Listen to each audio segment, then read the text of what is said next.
কিছু না, তবু কিছু করা চাই। ক্যানি আর কবেটে আসলে ভাই ভাই। শীতের সবজি ভালো, শরতে কাশবন, বৃষ্টিটা ভেজা বাড়ি, বসন্তে উড়ুমন, গরমে সরম লাগে, গলাটা হাঁসফাঁস। নিয়মে নামতে হবে।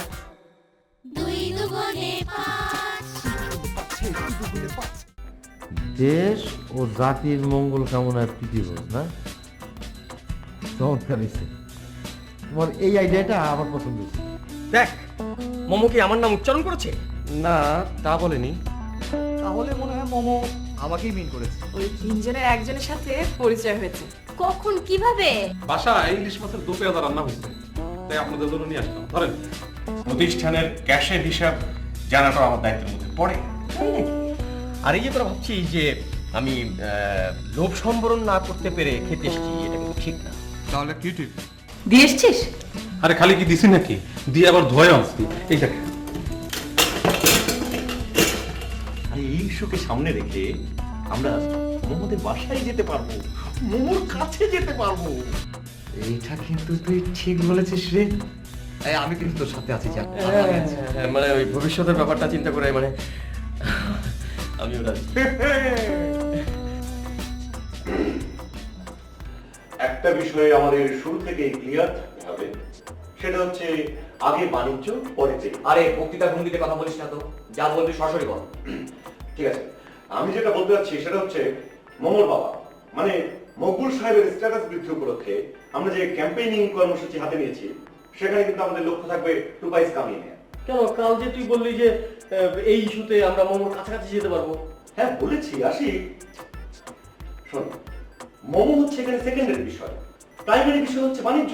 অবজেকশন, তোমার এই কথাটা আমি মানতে পারছি না। একজন কবি হিসেবে আমার কাছে মোমো মানে হচ্ছে প্রেম আগে বাণিজ্য পরে। আরে তোরা কি শুরু করলি? না না, তুই চুপ কর, তুই কোনো কথা বলবি না। আমার চোখের সামনে বাণিজ্যকে প্রেমের চেয়ে বেশি অগ্রাধিকার দেওয়া হবে, সেটা আমি মানতে পারি না। আসি, আচ্ছা তুই কি জানিস বর্তমান পৃথিবীতে বাণিজ্যই হচ্ছে মূল সত্য? আচ্ছা তুই যে কবিতার বই ছাপাবি, তাতে টাকা লাগবে না? হ্যাঁ লাগবে, তবে শোন, আমি যেটা বলছি, আমার কথা হচ্ছে যে আমরা যদি প্রেম আর বাণিজ্য দুটার মধ্যে সমন্বয় করে এগোই। তুই কি বলতে চাস? আর যেমন যেমন ধর একটা ফিল্ম যেটা ভালো ছবি বলে সবাই স্বীকার করে, আবার একই সাথে বাণিজ্যিকভাবে সফল। এই, তুই কি প্রেমের বাণিজ্যিকীকরণ করার কথা বলছিস? আচ্ছা আসি, তোর সমস্যাটা কি বলতো? আচ্ছা প্রেম নিয়ে কি জগতে বাণিজ্য হয় না? প্রেমের কাহিনীকে ক্যাশ করে টাইটানিক কত বিলিয়ন বিলিয়ন ডলার ব্যবসা করেছে, তোর কোনো মিনিমাম ধারণা আছে? না, নেই। তাহলে তোকে যেটা বলি তুই সেটা কর। তুই লিফলেট গুলিলে আর ওই মাইকিংটা কর। হ্যাঁ, আমি শুধু ওটুকুই করতে পারবো, এর বেশি আমি কিন্তু কিছুই করতে পারবো না। আর এটার সঙ্গে যে বাণিজ্যিক অংশটুকু আছে সেটা তোমরা দেখবে, ওকে? আমাকে আমার বিবেকের কাছে পরিষ্কার থাকতে দাও। ঠিক আছে, তুই তোর বিবেককে ধুয়ে মুছে পরিষ্কার করে রাখ। ওইখানেও বাণিজ্য হওয়ার সম্ভাবনা আছে, আজকাল হয়।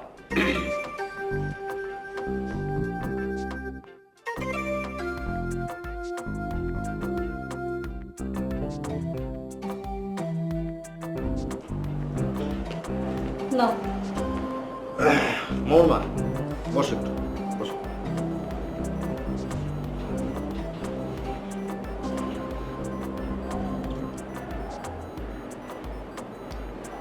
আচ্ছা, চাটা কোন দেশের হবে? এটা কি চায়ের প্যাকেটে লেখা থাকে নাকি? বুঝতে পারছি, দেশি চাই হবে না? তাতে সমস্যা কি? শোনো, এখন থেকে আর দেশি চা আনবা না, বিদেশি চা আনবা। দেশি চা কি চা না? না না না, তুমি বুঝতে পারো নাই। মানে আমার স্ট্যাটাস, ব্যবসা, সম্মান সব কিছু মিলে যে অবস্থা সৃষ্টি হয়েছে, তাতে দেশি চা খাওয়া যাবে না, তাতে স্ট্যাটাস পড়ে যেতে পারে। তোমার স্ট্যাটাস শেষ পর্যন্ত পড়তে পড়তে চায়ের কাপের উপর এসে পড়লো। আহা, বুঝতে পারতেছো না কেন? স্ট্যাটাস বৃদ্ধির সাথে সাথে এই সমস্ত ছোটখাটো বিষয়েরও একটা সম্পর্ক আছে। কে বলেছে তোমাকে এসব কথা? না, কেউ বলে নাই, আমি নিজেই বুঝতে পারছি। বুঝেছি, এখন থেকে তোমাকে আমি ঠিক বুঝতে পারছি। এই যে, তুমি আবারও আমার ভুল বুঝতেছো। না, তোমার কর্মকাণ্ড আমি বুঝি না ভেবেছো? শোনো শোনো শোনো, আমি যা কিছু করি সব তোমাকে ভালো লেগে, তোমার লেগে, মমর লেগে, আর আর আর কার জন্য? আর আমার স্ট্যাটাসের লেগে। তোমরা তো আমার ঠিক মতো চেনো না। কে চেনে? কারা চেনে? মহল্লার লোকজনের জিগা দেখতে পারো। তুমি একেবারে ঠিক সময় অফিসে এসেছো। অ্যাকাউন্টেন্ট সাহেব আর বস তো চকবাজে লেগেছে। অ্যাকাউন্টেন্ট সাহেবের সামনে তো আর এসব বিষয় নিয়ে আলাপ আলোচনা করা যায় না। সেই জন্যই আমি অনেকক্ষণ নিচে দাঁড়িয়েছিলাম, যেই দেখলাম ওনারা বেরিয়ে গেলেন অমনি চলে এলাম। Good, very good. তোমাকে দিয়ে ব্যবসা হবে। সুলেমান ভাই, তার জন্যই আপনার সঙ্গে একটু একান্তে আলাপ করতে এলাম। মানে মকবুল সাহেবের স্ট্যাটাস বৃদ্ধির সাথে সাথে আমাদের পকেটটা যদি একটু ভারী না হয়।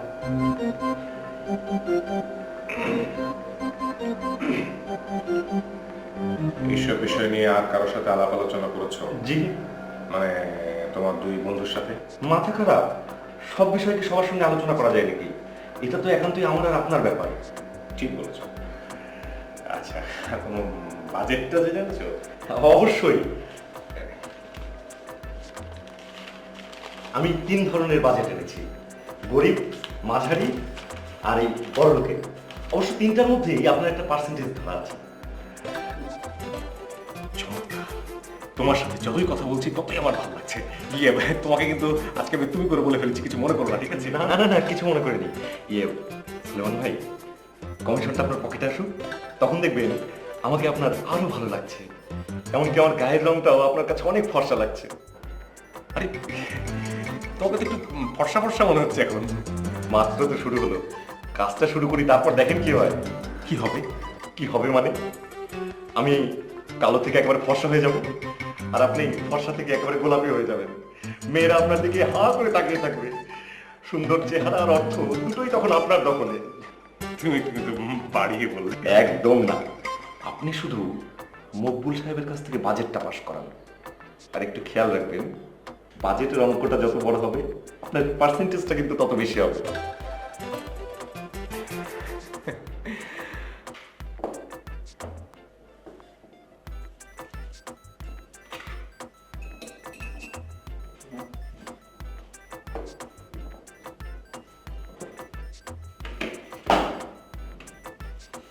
কোথায় ছিলি এতক্ষণ? গেটে? না, তুই গেটে ছিলি না। না মানে খালাম্মা, একটু চায়ের দোকানে গেছিলাম আর কি। না, তাও নিজের জন্য না কিন্তু। কার জন্য? না, একটু মহল্লার খবর খবর রাখতে হয় না খালাম্মা।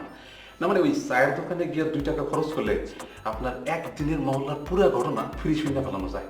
সব ঘটনা? হ্যাঁ, সব ঘটনা। ওই যে মসজিদের পাশে শ্যামলিয়া পাকা বাড়িতে, সেখানে হয়েছে কি, আজকে একটা চোর করছে কি, ধরা পড়েছে, তাই তো? আপনি জানলেন কেমনে? বাদ দিতে সব কথা, তোর সঙ্গে একটু কথা আছে, শুন। কি বলেন? তোকে একটা কথা জিজ্ঞেস করি, করেন। ঠিক ঠিক জবাব দিবি তো? খালাম্মা, এই কুতুব কখনো বেঠিক কথা বলে নাই, আপনি বলে ফেলান। আচ্ছা, এই তোর খালুজান সম্পর্কে এলাকাবাসীর কি ধরনের ধারণা? কোনো ধারণাই নেই। কি বললি? যে একেবারে খাঁটি কথা, এর মধ্যে 1 ইঞ্চি পরিমাণ ভেজাল নাই খালাম্মা। কারো কোনো ধারণাই নেই? আরে না, কই থেকে থাকবো, হেরে কেউ চেনে নাকি? আর যে যে একজন চেনে, হের তো তার সম্পর্কে ধারণাই নেই। এত খারাপ অবস্থা? যে খুব খারাপ অবস্থা। আসলে এই 2-1 যা চেনে, সে তো আপনার আর আমার পারফরমেন্সের লেগে গেল না। মানে এই আপনি ধরেন এই মহল্লার সব পরিবারে যান, তাও খোঁজখবর রাখেন, আর আমি তো ইনশাল্লাহ আছি। এই স্যারের পরিচয় হচ্ছে আপনার আর আমারে দিয়া। স্যারের হেরা কিছুতেই চেনে না, বিশ্বাস করো না? না হয়তো একটা ছবি নিয়ে যান, দেখান মহল্লার মেয়েদের। তুই ঠিক বলছিস তো? কি আশ্চর্য, আপনি কোনো কথাই বিশ্বাস করতেছেন না কেন? আপনি বিশ্বাস নয় 2-4 জনের আলাপ করেন। বাবা তো ইয়ে বল, ওই যে চোরের কি যেন বলছিলি সেটাই বল। ও, এই চোর করছে খালাম্মা, এই গেটের পাশ দিয়ে কাপটি মেরে তারপরে এই এমনি জায়গা করছে কি, এই গেটের পাশ থেকে মানে কি লইয়া এমনি লইলো, তারপরে এমনি লইলো, লইয়া তারপরে আবার এই দুই জায়গা ধরতেছে। সম্মানিত এলাকাবাসী, আচ্ছা সজল, আমরা এই লিফলেটটা কেন লিখছি? আমরা এই লিফলেটটা কেন লিখছি? আমরা লিখছি না, তুই লিখছিস। আর এত মিটিং শিটিং হয়ে গেল, এখন জিজ্ঞেস করছিস তুই কেন লিখতে লিখছিস? পাইলটাইম করিস না আমার সাথে। না না, আসলে হয়েছে কি জানিস, মানে বেসিক্যালি তো আমি হচ্ছি কবি, তাই না? কবিতা হলো উচ্চমানের সাহিত্য। মানে কবিতা লিখতে তো কোনো উদ্দেশ্য নিয়ে লিখতে হয় না, তাই না? মানে কবিরা যা মনে আসে তাই লাগে? ধর, তাই হয় নাকি? তাই হয় নাকি? তাই দেখ, আমি মেজাজটা খারাপ করবি না। উল্টা তুই আমার মিজাজ খারাপ করে দিচ্ছিস। না না আচ্ছা বল না, মানে আমি কেন লিফলেটটা লিখছি? তুই কারণ আমরা মনে করি যে তুই অন্য কোনো কাজ পারিস না, এই জন্য তুই লিফলেট লিখছিস। ও কি বললি? আমি অন্য কোনো কাজ পারি না? অর্থাৎ আমি সে কথা বলেছি নাকি? আমি বলেছি যে তুই অন্য সব কাজ পারিস, তবে লেখালেখির কাজটা একটু ভালো পারিস। আরে যেটা বলবি তো। শোন, সবসময় এরকম মানুষকে রেসপেক্ট করে কথা বলবি। আমরা কিন্তু এই লিফলেটটা লিখছি মানুষের উদ্দেশ্যে। উদ্দেশ্য কি? উদ্দেশ্য হচ্ছে মকবুল সাহেবের স্ট্যাটাস বাড়ানোর জন্য প্রীতিভোজের আয়োজন, তাই তো? হ্যাঁ, তবে উদ্দেশ্য বলা যাবে না। কেন? মানুষ জিজ্ঞেস করবে না? চাইবে বলতে হবে দেশ জাতি এগুলোর মঙ্গল কামনায়।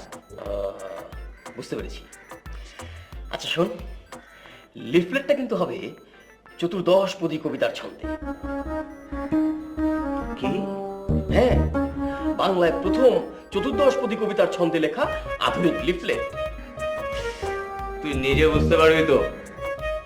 তার মানে নিশ্চয়ই। না, তুই লেখ। একটা বিষয় কি জানিস? এই লিফলেটটা লিখে না খুবই সুখ পাচ্ছি। কেন জানিস? কেন আবার?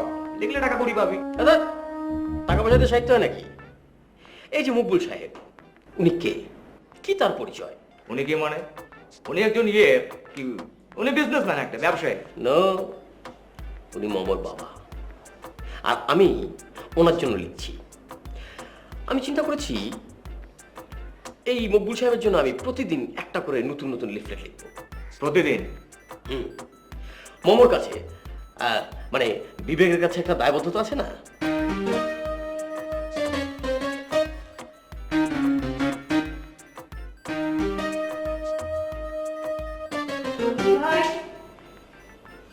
এদিকে এসো তো।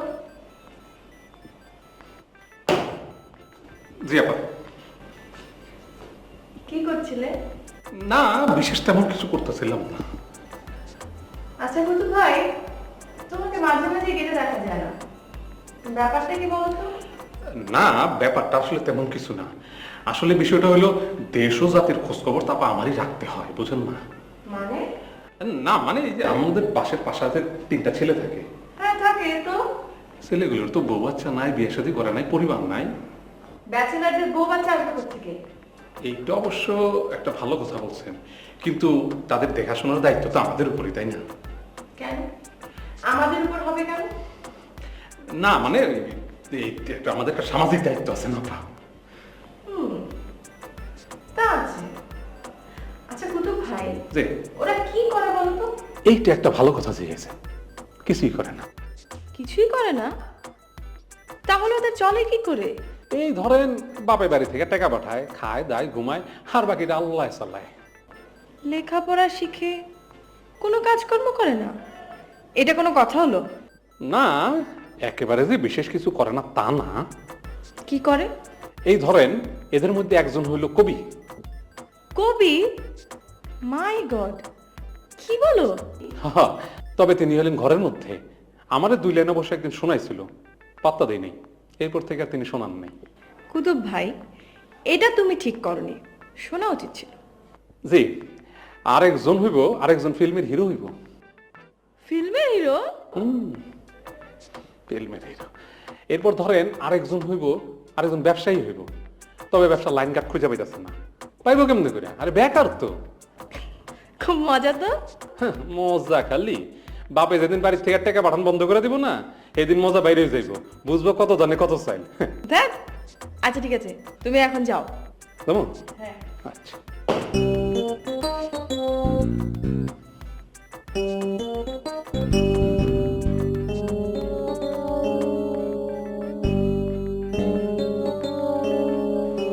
এগুলো কি? বাজেট স্যার, আপনার স্ট্যাটাস বৃদ্ধি প্রকল্পের জন্য 3 ধরনের প্রপোজাল অনুযায়ী 3টা বাজেট। তুমি বানাইছো? কেন স্যার, আপনার কি কোনো সন্দেহ হচ্ছে? তুমি তো নিজের কাজটাই ঠিক মতো করতে পারো না, তারপর হিসাবপাতির কাজটা অ্যাকাউন্টেন্ট সাহেবের। ডাকো না ডাকো। না মানে স্যার, এখানে হয়েছে কি, এখানে স্যার তিন ধরনের প্রপোজাল অনুযায়ী তিনটে বাজার আছে, আপনি যেটা অ্যাপ্রুভ করবেন তারপরেই স্যার হচ্ছে অ্যাকাউন্টেন্ট সাহেবের কাজ। স্যার যদি একটু পড়ে দেখতেন। পড়তে পারবো না, তুমি পড়েছো।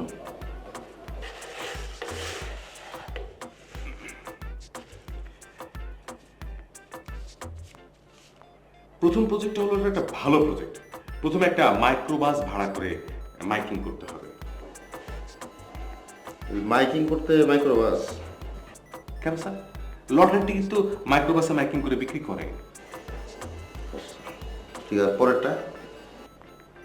দ্বিতীয় প্রপোজাল করা হয়েছে মানে রিক্সা ভাড়া করে মাইকিং করতে হবে। রিক্সা ভাড়া করে। তৃতীয়টা? এটা স্যার হচ্ছে মানে ফিক্সড মাইকিং করা হবে। ফিক্সড মাইকিং মানে?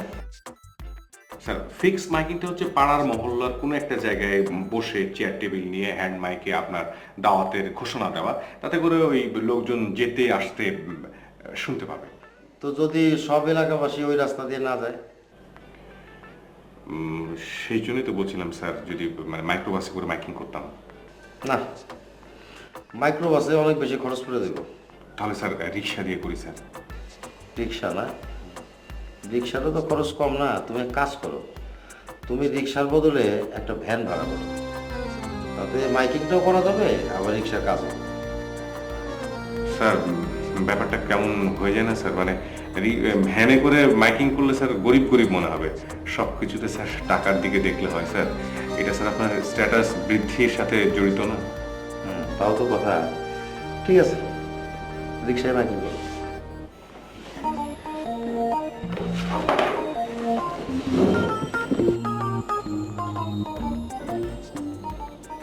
আজ ক্লাস নেই? না আছে, এমনি যেতে ইচ্ছে করলো না তাই যাই। তোর বাবার সঙ্গে কথা হয়েছে? না। কেন, কিছু হয়েছে? এখনো হয়নি, তবে যে কোনো সময় যে কোনো কিছু হয়ে যেতে পারে। মা, তুমি আর সারাক্ষণ খালি উল্টাপাল্টা কথা বলো। তুই তো সব জানিসই না। কি এমন হয়েছে যে আমি জানি না? তোর বাবা না ইদানিং উল্টাপাল্টা কথা বলছে। কে বলেছে? কুতুব ভাই? না না, কুতুব বলেনি তো, তোর বাবা বলেছে। বাবা বলেছে? কি বলেছে বলো তো? সে আজ বললো তার নাকি দেশি চা খেতে ভালো লাগছে না, বিদেশি চা চাই। ভালোই তো। তুই এটাকে ভালো বলছিস? আরো কি বলে জানিস?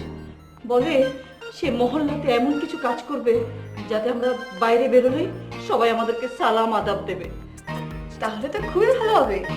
মা, দৃশ্যটা চিন্তা করে দেখো তো, তুমি রাস্তা দিয়ে হেঁটে যাচ্ছ আর অমনি রাস্তার দুপাশ থেকে সবাই দাঁড়িয়ে তোমাকে সালাম দিয়েই যাচ্ছে, একের পর এক সালাম দিয়ে। তুই থামবি?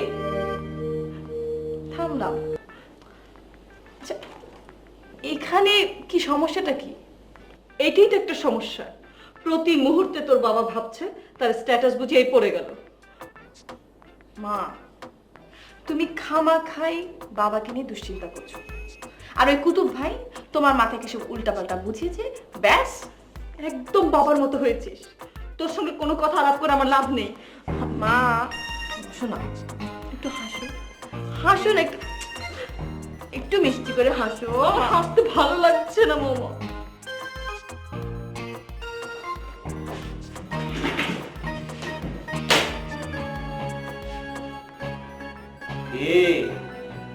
স্যারের ছাড়ি খেয়ে এলেন?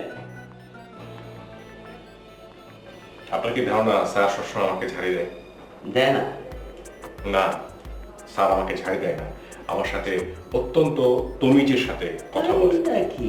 হ্যাঁ, অবশ্যই। এই অফিসে একমাত্র আমি graduate, LLB first but complete. আমার সাথে স্যার মধুর সুরে কথা বলে। ও, তাহলে স্যারের রুম থেকে বেরিয়ে আসবার পর আপনার চেহারার অবস্থাটা এইরকম হয় কেন? কিরকম? এই যে এখন যেরকম হয়ে আছে। আর বলবেন না, যার জন্য কই চুরি সেই বলে চোর। আমি স্যারের স্ট্যাটাস বাড়ানোর জন্য এত চেষ্টা করছি, আর স্যার কিনা টাকা পয়সা নেই চিন্তা করছেন। হ্যাঁ, তা তো করতেই পারেন, কারণ টাকা ছাড়া তো স্ট্যাটাস হয় না। আরে ভাই কিপটামি করলে তো স্ট্যাটাস বাড়ে না। সমাজে জাতি উঠতে হলে কিছু টাকা পয়সা ছড়াতে হয়, ছিটাতে হয়। এবং কিন্তু একটা শিখি আধুলি আমাদের কাছে আসতে হয়, তাই নাকি? কি বলতে চাইছেন আপনি? না, তেমন কিছু না।